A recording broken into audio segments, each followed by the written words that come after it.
The Seven Deaths of Evelyn Hardcastle.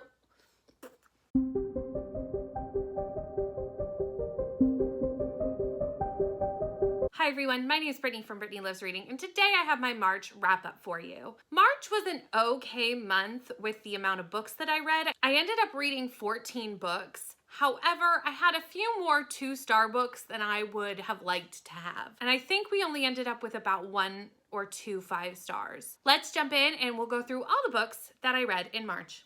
So the first book that I read in March was The Cruelest Month by Louise Penny. This is the third book in the Armin Gamache series by Louise Penny, which is a detective series that follows Armin Gamache, who is the chief detective of homicide for the Sûreté of Quebec. Armin Gamache, in the first 3 books, goes to a small town called Three Pines in Quebec and investigates murders that happen in this small town.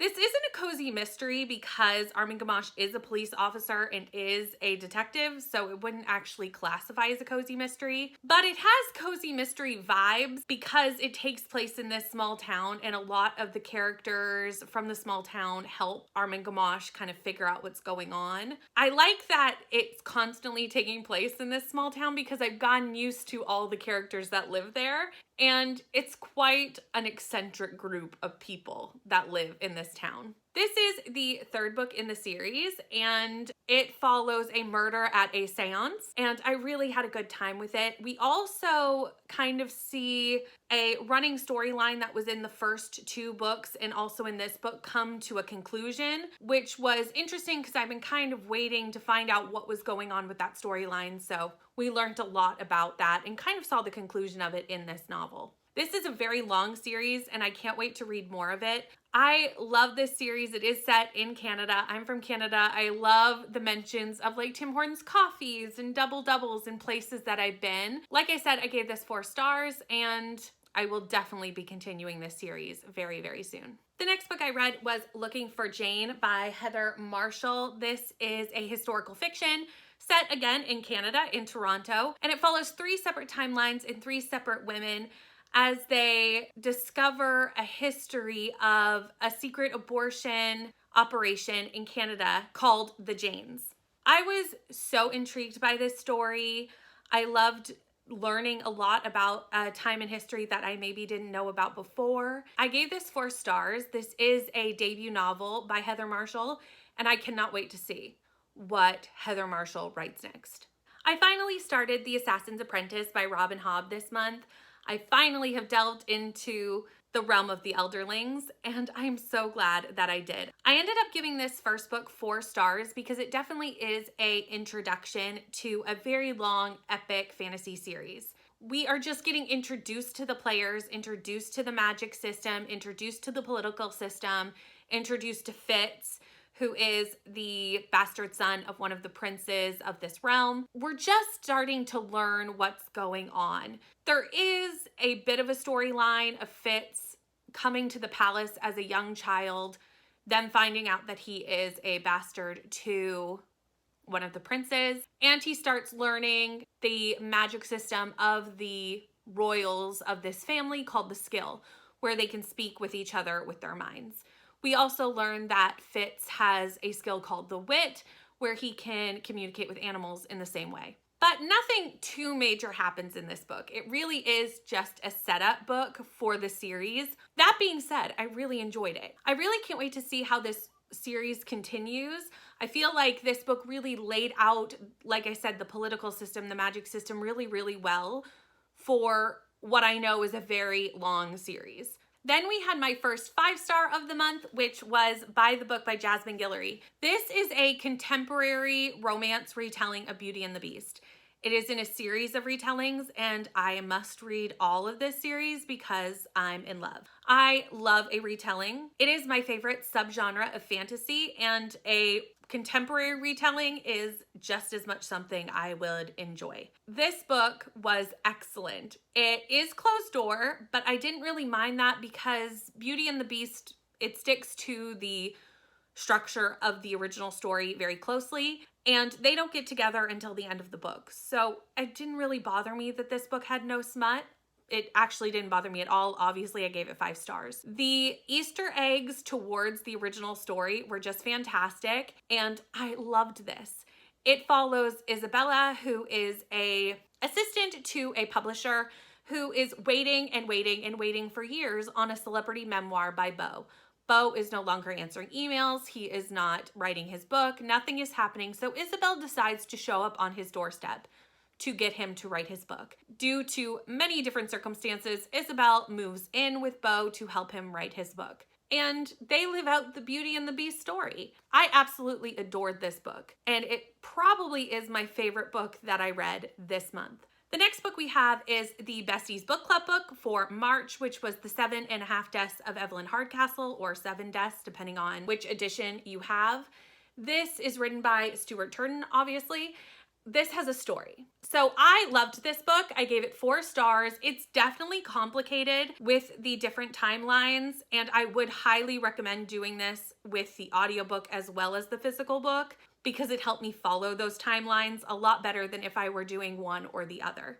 This follows Aiden, who is stuck reliving the day of Evelyn Hardcastle's death until he solves the crime. Every day he is in a different body of someone that is a guest at the party where Evelyn dies, and gets to see the day from their perspective with their skills to solve the murder. However, because of how time travel works, Aiden meets himself in different bodies as the days go on, and the timelines get very twisted and turny, and that's why I said that I would recommend doing it with both, just because I feel like that helped me a lot. This was the Besties Book Club book pick for March. I am the only bestie who actually finished it. Everybody else DNF'd it for various reasons, but I really enjoyed it and gave it 4 stars. Then we had This Poison Heart by Kaylin Bryan. This follows Brius, who has the ability to make plants grow. Plants also can react to Brius's mood, and that is the magic system in this book. Brius finds out that her birth mother and her birth mother's sister have passed and left her a house that used to be theirs. Brius and her 2 moms go to live in this house, and Brius finds out a lot about her past, how she has come to have this magic. There's a little bit of Greek mythology in here as well that I really enjoyed. My favorite part about this book, though, was the magic system, and it's the reason I gave it 4 stars. The description of plants and how they reacted to Brius was so interesting that I had to give this 4 stars. This is my first read by this author, but I know they also wrote Cinderella is Dead, and I definitely will be needing to read that at some point. I also picked up the second book in the Thursday Murder Club series called The Man Who Died Twice by Richard Osman. This is a series that follows 4 friends who live in a retirement facility and solve crimes.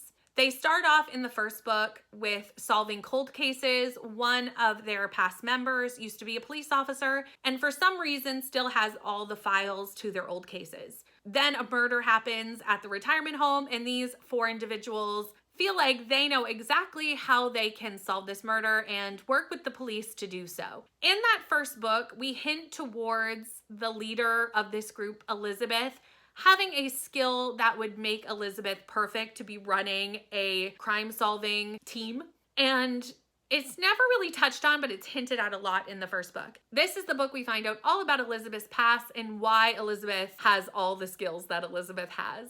This is so funny. It's so interesting. The mysteries are actually fairly hard to figure out, which isn't always the case with cozies. The characters in these books are what is the best part of it, though. Not just our 4 crime fighters, but also our police officers, Chris and Donna, and some of our side characters like Bogdan are all just fantastic, and I just love these books so much. I did enjoy the first book a tad bit more than this one, so this one only got 4 stars, but 4 stars is still a really great book, and I will be definitely reading every book in this series because I adore it so much. So the next 3 books I'm going to talk about as a whole, I did a weekend trying to read as many Ice Planet Barbarian books as I could in one weekend. I ended up reading 3, book 2, book 3, and book 4 in the series, which are Ice Planet Barbarian, which I gave 5 stars and is so far my favorite book in the series.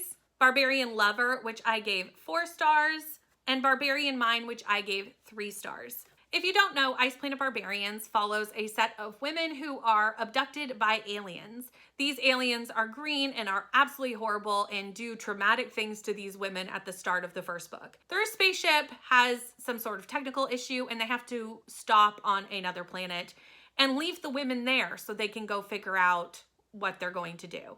They leave these women basically to this ice planet, and these women try to figure out a way of getting off the planet and find a race of blue aliens who they start to mate with for various reasons.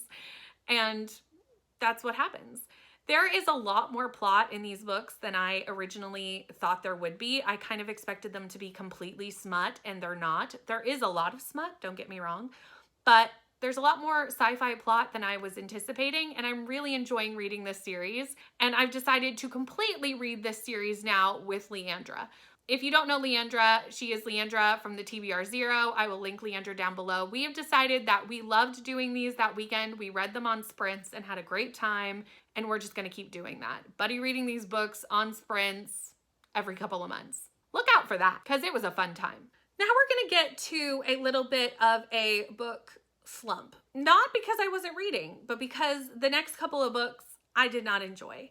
The first one that I read was Talk Bookish to Me. This ended up being a 2-star contemporary romance for a couple of reasons. This follows Kara and Ryan. They are college sweethearts but have broken up because their relationship was kind of toxic in college. They meet at a friend's wedding, and for various reasons, Ryan gets kicked out of his hotel and has to stay with Kara for the week of the wedding. So this has forced proximity, second chance romance. It has a lot of great things, and at the beginning, I was really enjoying this. At about 60% in, though, we have a third act breakup, which is not a third act breakup.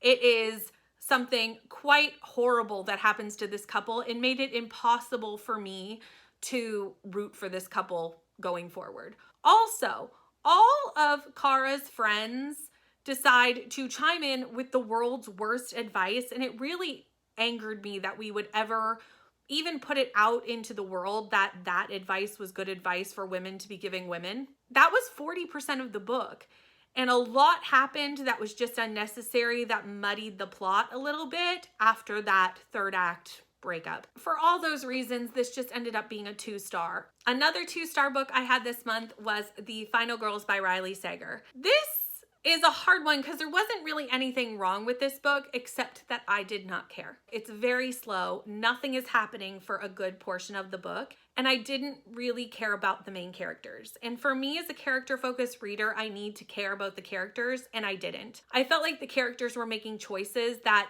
no person would make, and it really just made me not connected to the characters in this book. I know that the whole point of this book is that they are final girls, and that means they are the surviving girls of past murders. And that meant they kind of went through a trauma in their teenage years. However, they seem to all be somewhat stunted in their development and still acting like teenagers even though they were in their 30s. And it added a YA feel to this book that I did not enjoy. I'm wondering though if that is a writing style thing and that maybe I just don't jive with Riley Sager's writing style, and that could be true. It might be a me and not a book thing, because this is the second Riley Sager I've read, and that's the second time that I felt this way about the characters and about the writing style feeling just more YA than I wanted to. So that being said, Riley Sager just may not be for me. And I know a lot of people love Riley Sager's books, so it could just be a not my type of book and just something that I may not continue to try. The next book I read this month was Me Before You by Jojo Moynes. This is a contemporary fiction with a romance in there, and it follows Louisa Clark as she is now employed to take care of Will Traynor. Will has, about 2 years prior to the start of this book, been hit by a car and now is a quadriplegic from the neck down. Will has a lot of chronic pain, gets a lot of infections, and is close to death actually a couple of times in this book. However, we learn that Will has really recently tried to commit suicide, and it was a failed attempt, but has given his parents 6 months for him to live with them until he takes himself to a place that does assisted suicides. This is a really interesting look into the topic of assisted suicide, and I was really intrigued to kind of see that talked about in a book. I also really loved the outlook of Louisa as she tries to help Will realize that life is worth living and dive into the quadriplegic community and chat rooms and learn what places were inclusive for Will, what Will could still do, and really dial into this community as a whole. All of these things were very interesting to me, and I had a really great time reading this book. I ended up giving it 4 stars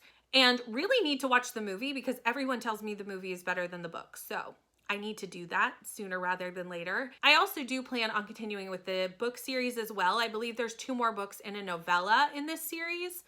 So I'll be checking those out over the coming months. And the last book I read this month was You, Me, and Other People. This is a family drama, and I ended up giving it 3 stars. There were things in this book that I really enjoyed and things that I could have done without. This follows Beth and Adam. Beth and Adam are now separated. Beth has found out that Adam has cheated on her again after he cheated on her about 10 years ago, and has decided to start going to therapy and start rebuilding her life after what is going to be a divorce. That part I enjoyed. Every chapter was kind of split, so you'd have 1 chapter from Beth's perspective and 1 chapter from Adam's, and Adam's infuriated me. I did not care about this man whining about losing his wife while he was still having a relationship with his mistress.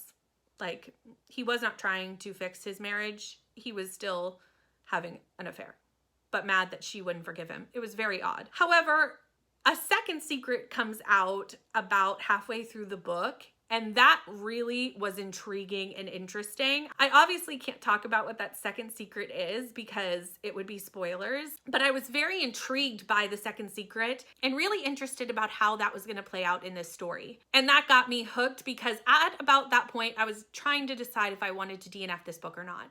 And I'm glad I didn't. I'm glad I finished it. It did get 3 stars. And like I said, there was a lot that I did like about this, but there was a few things, especially at the first 40%, whenever it was an Adam chapter, I was over it. Like, it just wasn't my cup of tea. And that is all 14 books that I read in March. By far, my favorite book of the month was By the Book. I loved that book so much. Let me know down in the comments what your favorite book of March was. I would love to know and maybe add it to my TBR. Please like, comment, and subscribe, and I'll see you in the next one. Bye.